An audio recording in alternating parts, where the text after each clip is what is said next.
We are just seconds now away from import prices and Empire State manufacturing data. Steve Leisman is at the table, the professor looking at the futures ahead of that. 153 points down the Dow would open, 63 points off on the NASDAQ, 18 points off on the S&P 500. Rick Santelli standing by at the CME in Chicago, and then we'll get the analysis from the professor. Rickster, the numbers.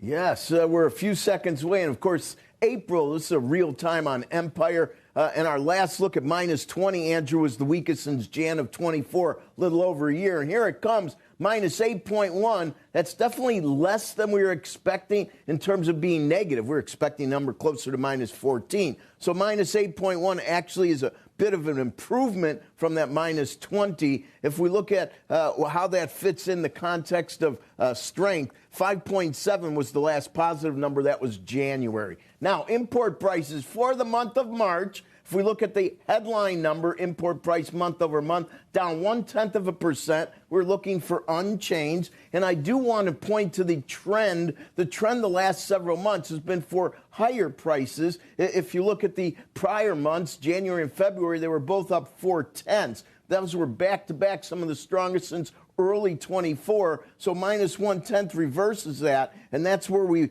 looking at the end of last year, this would comp to minus 0.4. That was in September of last year. Now let's take out petroleum. It moves 0 to 0, unchanged. That's also less than expected. We're looking for a positive number of up 0.3. How does that fit in? Well, 0 would fit in with up 0.1, and that was in January. To find a smaller number, you're going back to May of 24. Now, let's go year over year, shall we, on import prices, up 0.9, less than a 1.5 expected, and that would figure into basically the best number just since last month when it was up 2%. This also has been trending higher. Last month's up 2% was the highest since D of 24. Now let's look at month-over-month export prices, exactly as expected, unchanged. And if you look at the year-over-year, 2.4. Out of all the numbers today, this is the warmest of them. So export prices year-over-year up 2.4.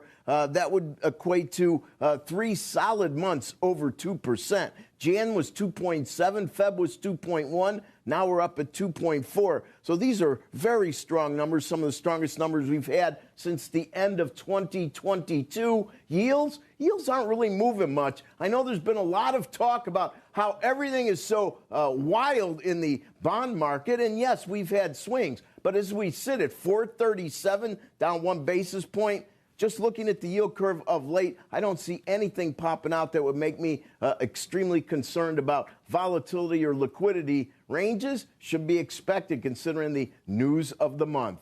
Andrew, back to you.